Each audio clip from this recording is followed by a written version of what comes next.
saya punya 2 materi sebenarnya hari ini, mudah-mudahan bisa cukup masuk. Jadi yang pertama kali mau kita uji, ya sebelum kita datang ke ujian, pastikan teman-teman ya sudah punya tim, ya, tim yang teruji dulu.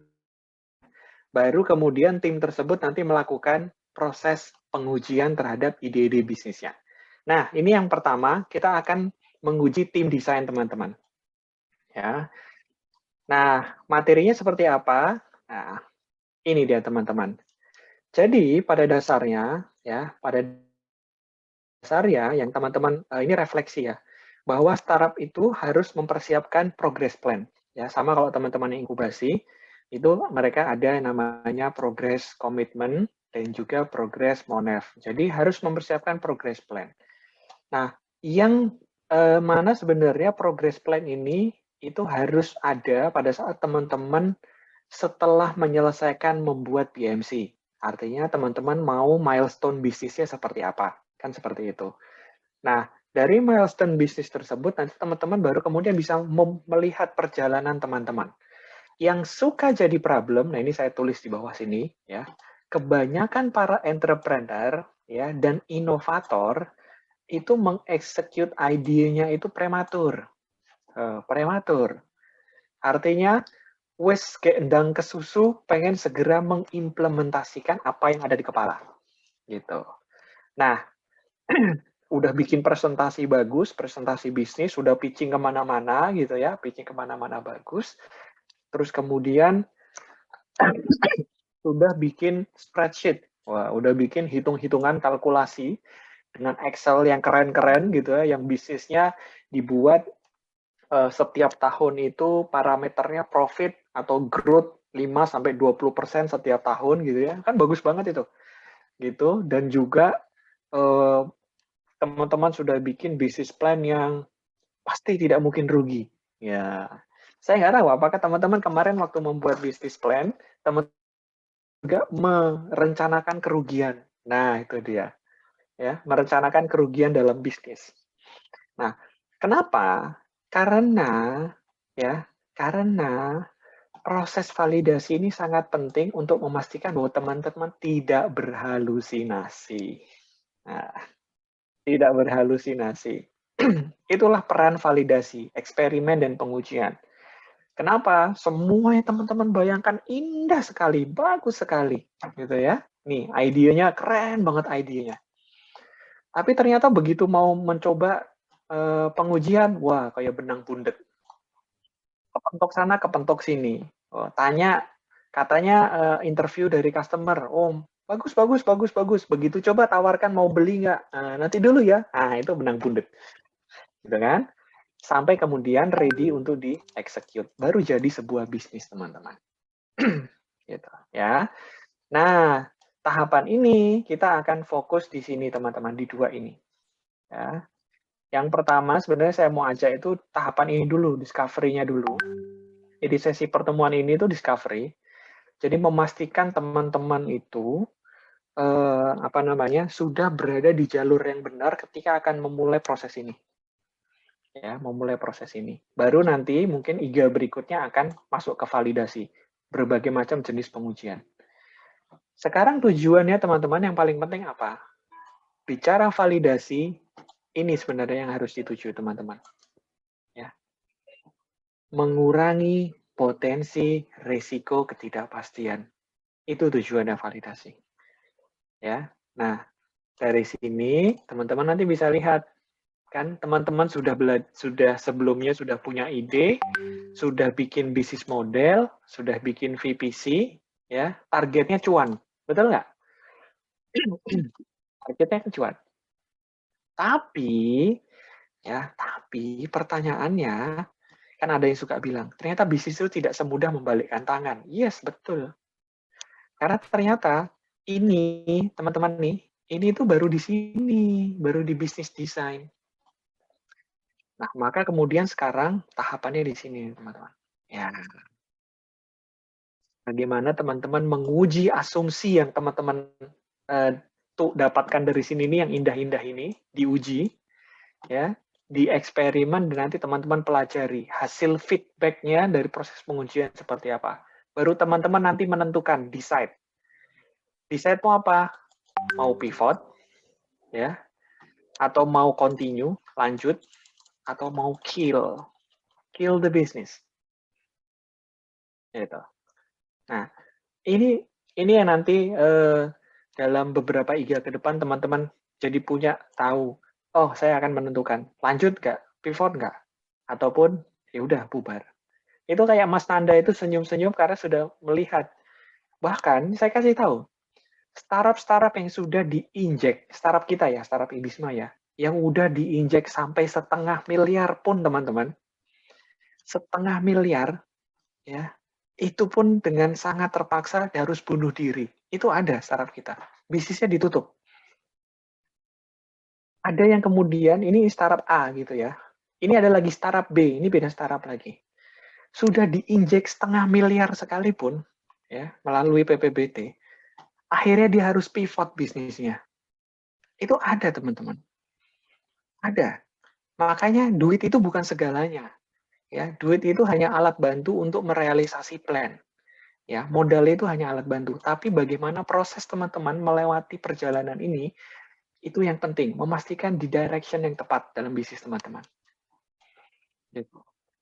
Bahkan mungkin ya kalau boleh dibilang kita baru punya satu ya Mas Putra ya, satu bisnis yang settle itu pun ternyata modal yang harus diinjek ke dia itu hampir sekitar 1 sampai 1,1 miliar, teman-teman.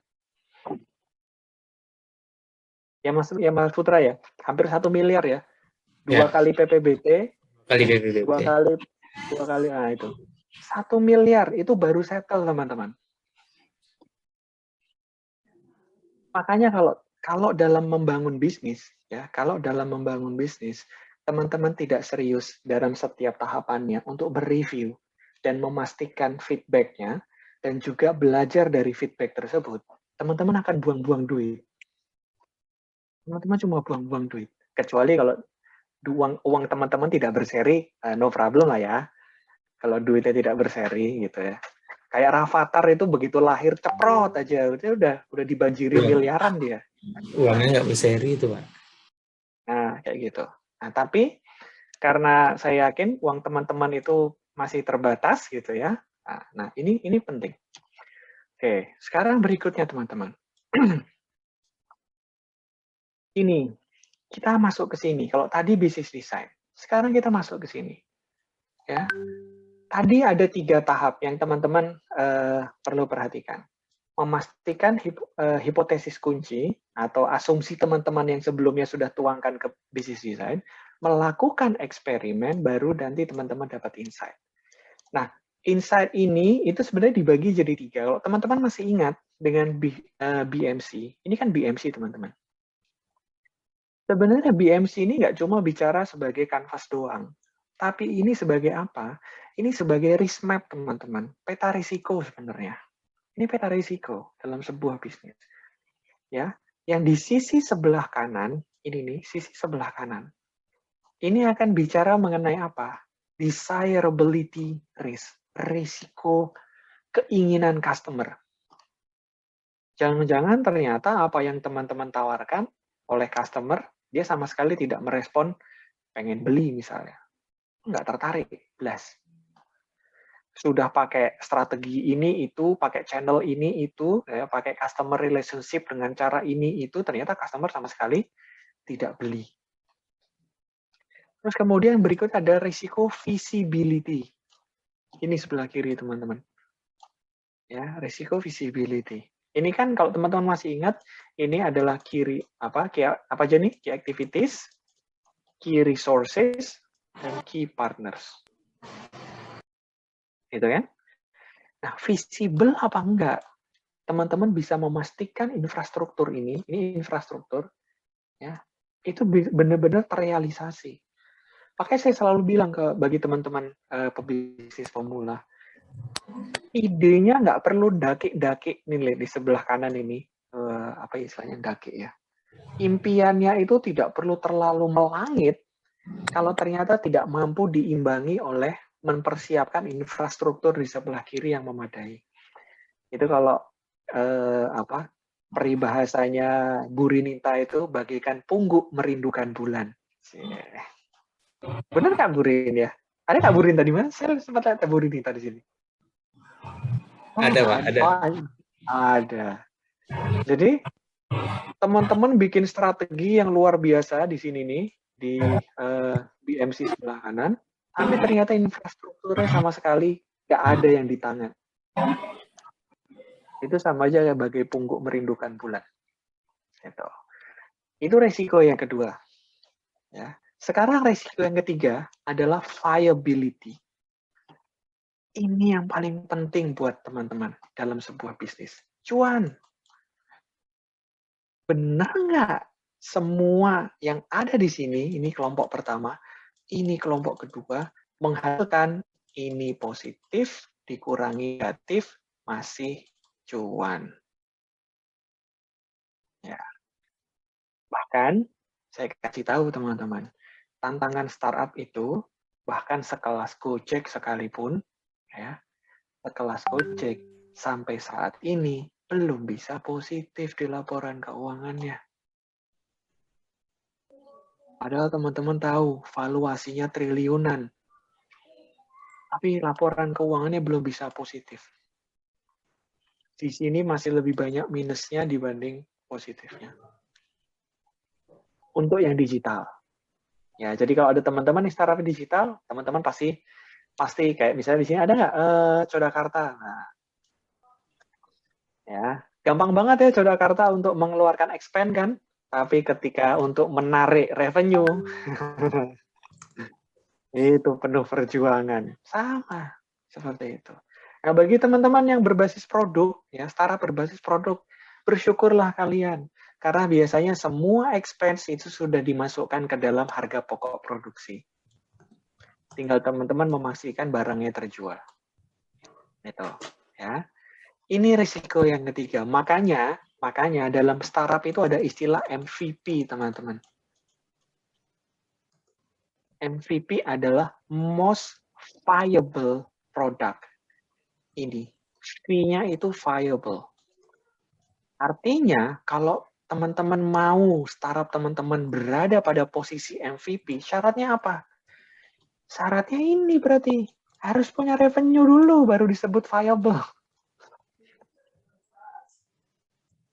Harus bisa dibandingkan cost yang teman-teman keluarkan berbanding dengan revenue yang masuk, itu muncul dulu, baru teman-teman bisa sampai di tahapan MVP, most viable product. Itu. Ya, jadi ini refleksi progres bisnis teman-teman sudah sampai mana.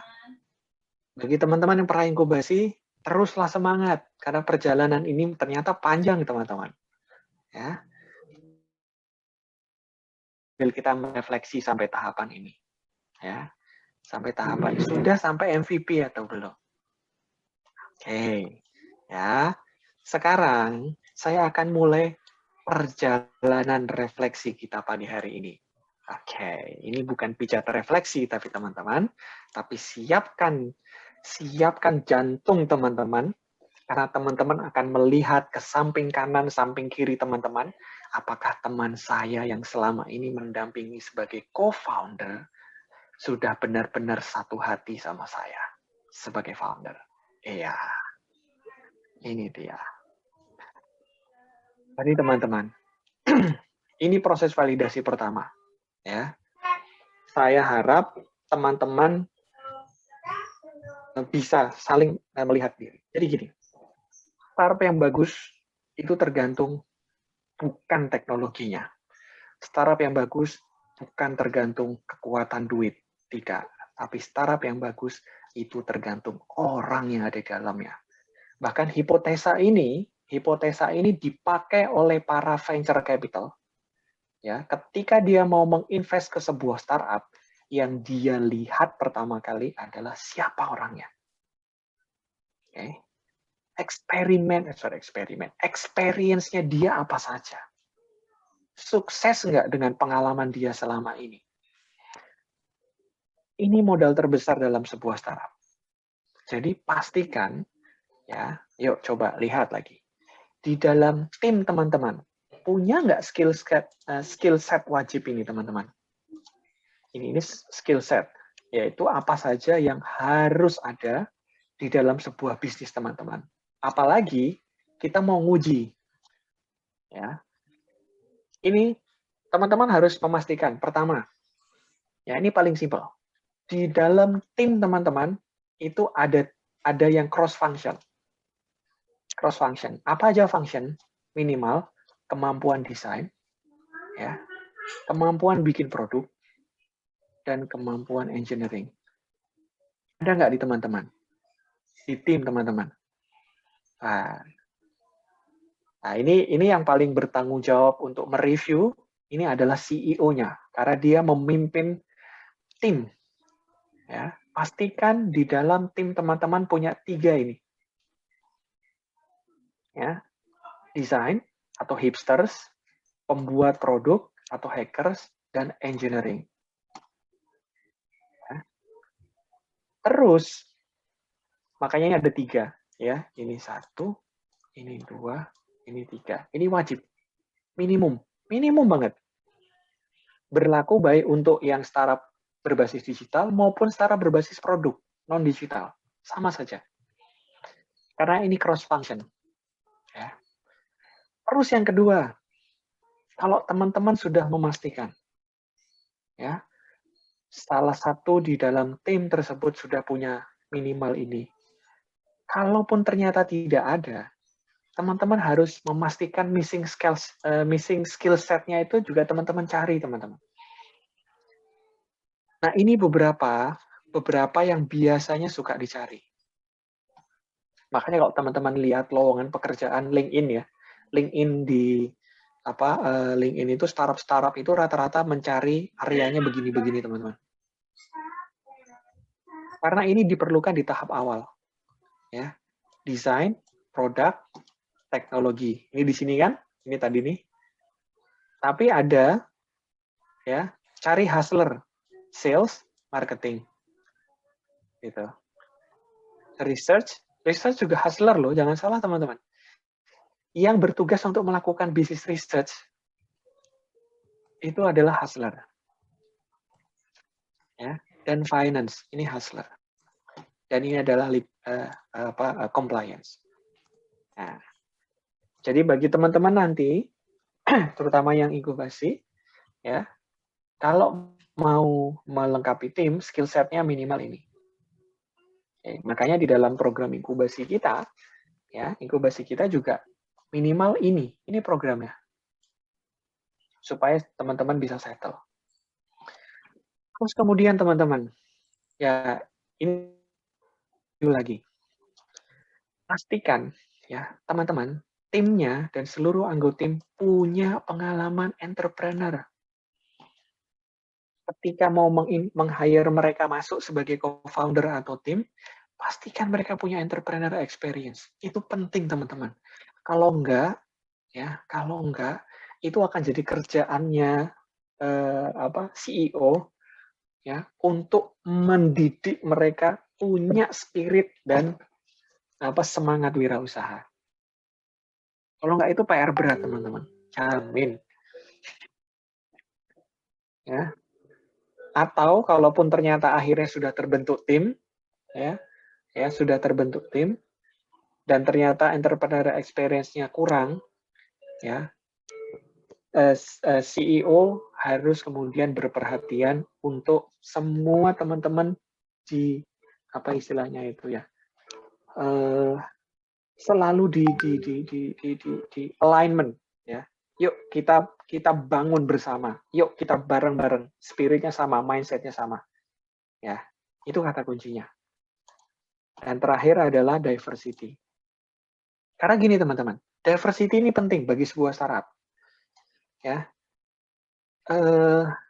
kalau mindset bisnis dan plan bisnis cuma ada di kepala CEO, tapi tidak ada di kepalanya CTO, CMO, ya, maka asumsi-asumsi itu cuma berdasar asumsinya CEO. Dan potensi biasnya tinggi banget. CEO bilang ini keren, tapi CTO-nya ternyata background-nya sama persis dengan CEO, ya CTO-nya misalnya. Dia juga pasti bilang, oh ini keren banget. Tapi begitu tanya ke CTO yang lain yang background-nya benar-benar teknologi, gila lo bikin kayak gini, nggak mungkin cuma 1 hari suruh bikin aplikasi misalnya. CTO yang benar-benar dia tahu tentang teknologi, dia bilang, bikin aplikasi kayak gini ini butuh paling nggak 1 bulan. Dengan biaya paling tidak misalnya 50 juta. Nah, tapi karena CTO-nya sebelumnya hampir sama dengan CEO, orang hustler, bisa biaya paling 5 juta gitu. Itu gunanya diversity. Ya. Jadi pastikan ya di tim itu jangan homogen, tapi heterogen. Supaya ada pertimbangan-pertimbangan yang kemudian diproses oleh teman-teman. Karena ini bisnis awal, teman-teman. Semua informasi yang masuk harus dipertimbangkan. Gitu. Kecuali kalau teman-teman sudah kayak model siapa Mas Putra yang mantan foundernya Bukalapak, Traveloka, lupa namanya. Yang agak melambai dikit itu siapa namanya?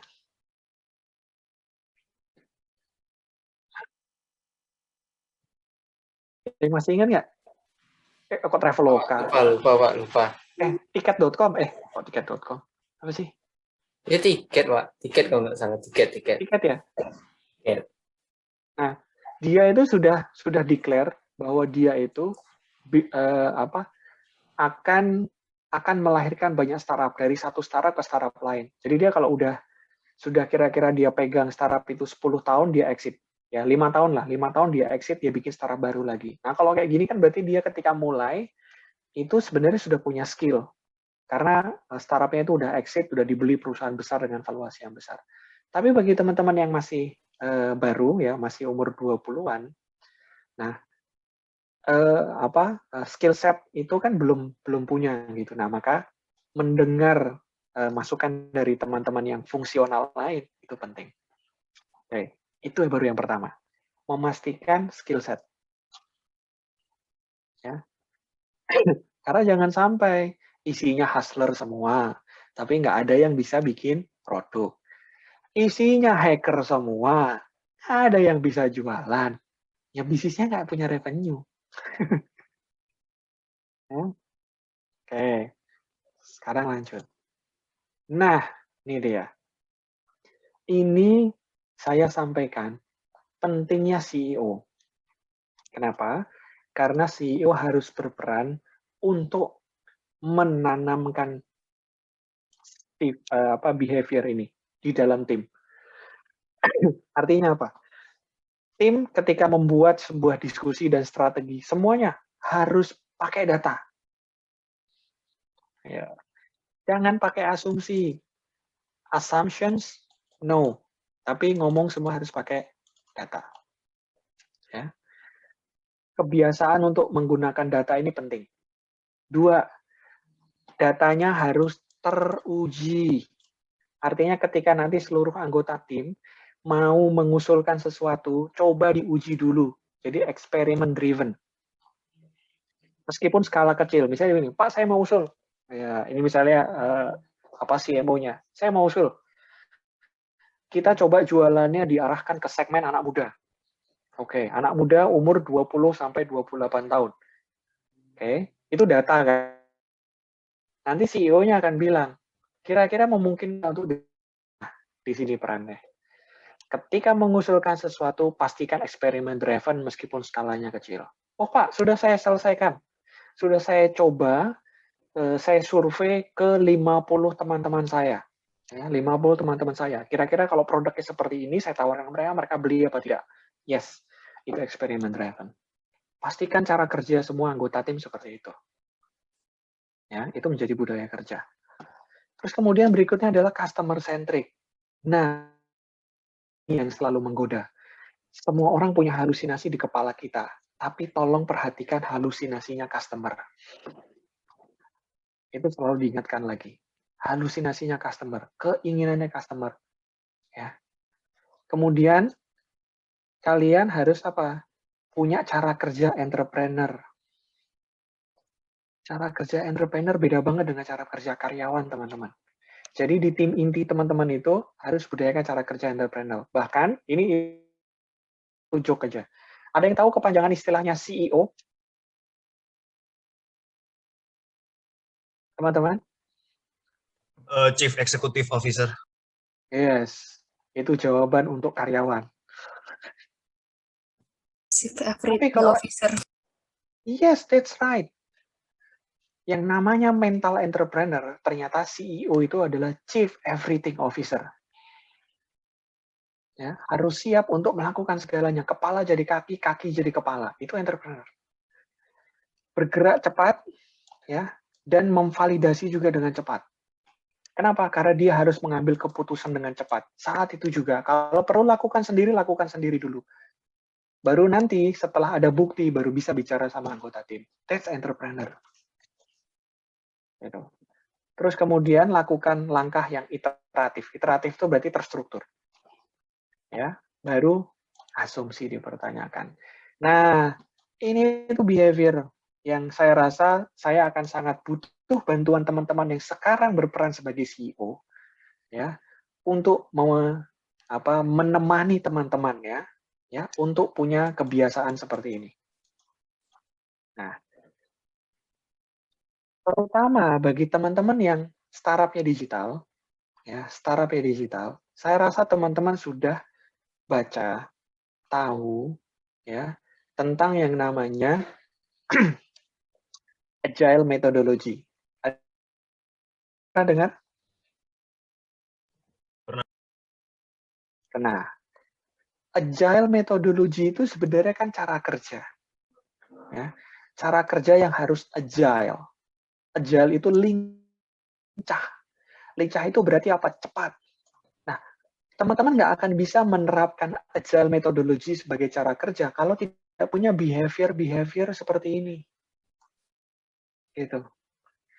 Nanti kalau bagi teman-teman yang startup teknologi, cerita agile, cerita Scrum. Satu masalah harus selesai dalam berapa lama? Maksimal 15 hari. Dan itu udah harus implemented. Begitu ada masalah, diskusikan, pecahkan, implement. 15 hari. Tidak boleh lebih dari itu. Nah, sehingga inilah cara kerja yang diperlukan. Behavior ini sebagai fondasi. Ini startup non-teknologi juga. Sama, ini cara kerja. Ya, apalagi yang teknologi akan lebih rigid lagi. Oke. Ya. Terus kemudian itu behavior. Ini yang saya suka sampaikan ke teman-teman startup. Ya. Ini menarik. Ini itu adalah eksperimen. Ini eksperimen. Ini eksperimen. Ini eksperimen. Ya, ini eksperimen fidelity. Ya. Teman-teman mulai berprogres dari seorang diri, founder. Terus kemudian dia melakukan eksperimen dan ternyata dia butuh teman. Oke, dia butuh teman, ketemu co-founder. Buat eksperimen lagi. Harusnya ya, ketika teman-teman 1 tambah 2, 3 kan, harusnya pada titik ini bisnis teman-teman itu antara resiko, uncertainty dan progress harusnya bakpu, BEP. Dengan 3 orang. Ya. Nanti kalau teman-teman ingin memboosting bisnis growth-nya, baru teman-teman hire. Nah, kemarin waktu saya menyeleksi basi untuk yang batch berikutnya, itu saya sempat melihat, wah ini ada anak yang luar biasa. Tapi jangan, bagi teman-teman yang sudah masuk inkubasi,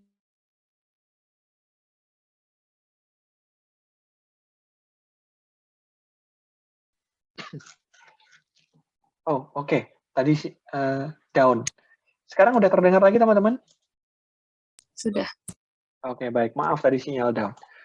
Nah, Untuk teman-teman yang sudah masuk di program inkubasi kita, kemarin itu ada calon pendaftar pra-inkubasi. Ini menarik. Baru masuk di tahapan sini, ini progresnya baru di sini. Dia sudah punya berapa tim coba teman-teman? 24 tim. 24 tim. Baru di tahapan sini. Ini nanti akan jadi masalah. Banyak masalahnya. Kemampuan mengelola tim. 2, cost. 3, pembagian kerja. Macam-macam. Jadi pastikan tim size teman-teman ini, itu size itu mengikuti ukuran bisnisnya. Jadi kalau bisnisnya oke mulai naik, ya di sini sudah ketemu mulai revenue. Jadi kalau masih minus ya jangan tambah tim dulu. Tapi kalau udah mulai ketemu plus, oke baru silahkan tambah tim, lakukan lagi eksperimen lagi. Itu penting. Jadi membesarkan tim itu mengikuti ya situasi ini tadi, kanvas itu. Oke, ini refleksi. Ini fondasi soalnya. Kenapa? Akan jadi fixed cost loh.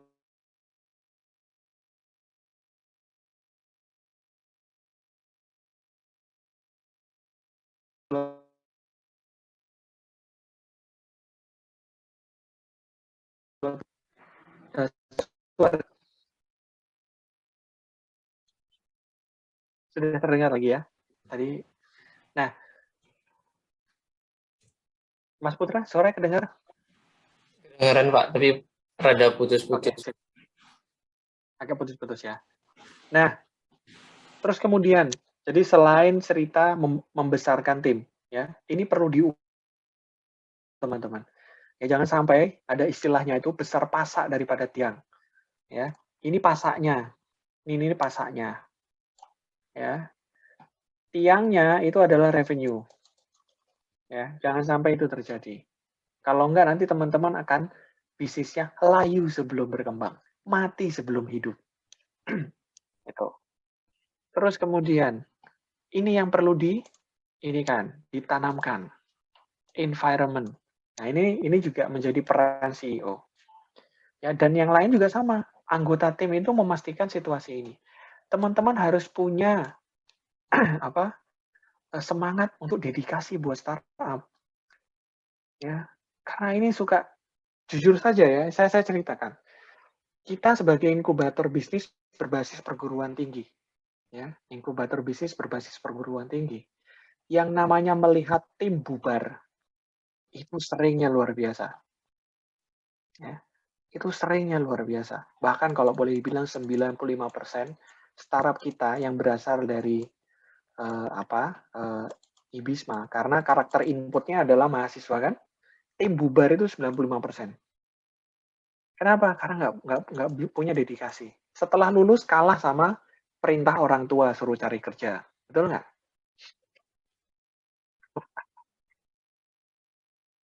Setelah lulus kalah sama perintah orang tua suruh cari kerja. Setelah lulus kalah sama perintah pacarnya suruh kawin. Ayo, dedikasinya hilang. Sehingga pastikan ya, selama tim ini terbentuk, teman-teman harus terbiasa multitasking. Kenapa? Supaya dengan waktu yang pendek, misalnya hanya 1 tahun inkubasi, teman-teman bisa mengerjakan banyak hal untuk membuat progres di bisnis ini, sehingga begitu teman-teman lulus, teman-teman bisa buktikan ke orang tua, teman-teman bisa buktikan ke pacar, bahwa ini adalah bisnis yang dibangun dan akan potensial. Dedikasi. Terus yang kedua, funded. Ini bisnis bro, semua butuh pembiayaan. Dan harusnya ini pun disadari, baik oleh CEO maupun anggota tim. CEO harus menyediakan bootstrapping-nya, ya, modal sendiri untuk membiayai bisnisnya. Tapi sama timnya itu juga harus aware dengan ini. Jangan sampai kemudian mindset-nya adalah semua itu mindset teman-teman co-founder dan tim itu seperti karyawan. Pokoknya dia minta gaji tetap, bubar bisnisnya. Gitu. Dan setiap eksperimen itu juga butuh biaya, gitu. Jadi mindset ini penting. Dan autonomous ini penting, teman-teman. Kenapa ini saya sampaikan di sini? Karena setiap anggota member nanti harus bisa bekerja secara otonomi dan mandiri, sesuai dengan fungsinya. Jangan tergantung sama CEO-nya. Ya. CEO itu mengorkestrasi. Tapi teman-teman setiap anggota tim harus selaku skill set-nya, tahu fungsinya, mampu bekerja sendiri. Kalau enggak, teman-teman akan kebanyakan anggota tim, karena harus pekerjaan satu orang bisa dikerjakan satu, teman-teman tambah satu lagi. Itu sulit sekali. Ya, autonomous, budaya kerjanya mandiri. Ya. Nah, ini refleksi paling basic. Ya. Jadi, ya, nanti CEO-nya atau perusahaannya itu harus menyediakan ini, teman-teman. Ini nanti bisa direfleksi buat teman-teman ya. Jadi perusahaan atau bisnisnya atau CEO-nya harus menyediakan ini. Satu, menyediakan peran support. Ya. Jadi CEO kepada seluruh anggota tim. Ya, ini yang berperan CEO. Saya sedang berbicara dengan pemimpin-pemimpin masa depan. Harus benar-benar punya sikap dan ini leadership. Dan harus mampu melakukan coaching. Apalagi buat teman-teman yang startup teknologi misalnya, mau implementasi agile methodology atau menggunakan Scrum. Nah, teman-teman belajar tentang Scrum Master, ya, teman-teman belajar tentang Scrum Master, teman-teman itu harus mampu menguasai skill ini loh, teman-teman, yang namanya Scrum Master itu. Coaching. Sama kan? Kebutuhan seorang leader itu harus mampu selain memimpin juga mengcoach. Mengcoach teman-temannya. Kedua, perusahaan harus menyediakan akses. Ya. Akses untuk customer masuk, dan akses untuk resources juga masuk. Kemudian, nah ini peran pentingnya, direction. Makanya kalau teman-teman sudah bikin VPC, BMC, tapi semua tim sama sekali nggak tahu perusahaan ini mau dibawa kemana, bye. Karena teman-teman nggak akan bisa bikin strategi. Setiap anggota member nggak akan bisa bikin strategi, karena nggak tahu perusahaan mau dibawa kemana. Yang kedua adalah bikin SOP, bikin guidance. Sudahkah teman-teman, terutama yang startup inkubasi, membuat SOP kerja? Sudah belum? Kerja divisi ini. Kerja divisi B ini. Job desk-nya divisi C ini. Sudah belum? Ya. Terus kemudian bikin parameter kerja. Jangan sampai kemudian teman-teman bikin startup, oke, buat have fun. Ya, kalau duitnya nggak terbatas, buat have fun. Tapi kalau duitnya terbatas, seiring waktu berjalan, duit ngucur terus itu. Maka ada istilah namanya bleeding, berdarah-darah. Jadi harus ada parameter kerja setiap waktunya, setiap fungsinya. Oke. Ini yang harus disediakan oleh CEO. Ya. Oke. Nanti kalau perusahaan teman-teman makin besar, ini sama. Ini akan disediakan bukan oleh CEO, tapi oleh perusahaan. Nah, ternyata setelah VPC, Canvas, ya, Value Proposition Canvas, terus BMC Canvas, ada yang namanya tim Canvas, teman-teman. Ini tim Canvas. Ya, ini bentuknya kayak gini nih. Ya, ini tim Canvas. Untuk memastikan, ya, sebagai refleksi. Coba lihat sini. Ini ada namanya mission. Ada yang namanya period. Jadi, setiap langkah kerja yang teman-teman mau lakukan, pastikan tim itu sudah sejalan. Dan cara untuk memastikan dia sejalan seluruh anggota tim, ada kanvasnya. Per kegiatan, per project. Gitu.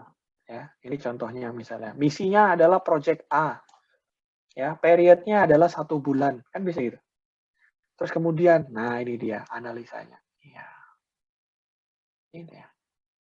Ini analisanya. Jadi pastikan ya nanti teman-teman melakukan ini nih sebagai latihan. Jadi salah satu penugasannya adalah nanti teman-teman membuat ini. Terutama yang membuat siapa? Yang membuat adalah para leader-leadernya. Yang setelah berdiskusi bersama dengan tim member. Kenapa? Karena ini join. Nah, ini dia. Ada kata join, berarti apa? Disepakati bersama. Jadi kalau bicara VPC dan BMC itu tugasnya para leader menuangkan ide bisnisnya, tapi begitu di tim kanvas, anggota timnya harus sepakat. Objektifnya sepakat, komitmennya sepakat, resources yang mau dikeluarkan juga sepakat, dan bersepakat untuk menerima risiko-risiko yang mungkin terjadi. Oke. Ya. Ini baru separuh jalan, teman-teman. Separuh jalan yang namanya kita memvalidasi tim, teman-teman. Apakah tim yang ada pada saat ini itu sudah cukup memadai untuk melangkah berikutnya. Ya. Ke tahapan berikutnya. Jangan sampai meritili di tengah jalan. Jangan sampai hilang di tengah jalan perjalanan startup, teman-teman. Ya. Kasihan ininya, angel investornya kasihan, atau bootstrappingnya yang mengeluarkan dana untuk startup ini nanti kasihan. Oke.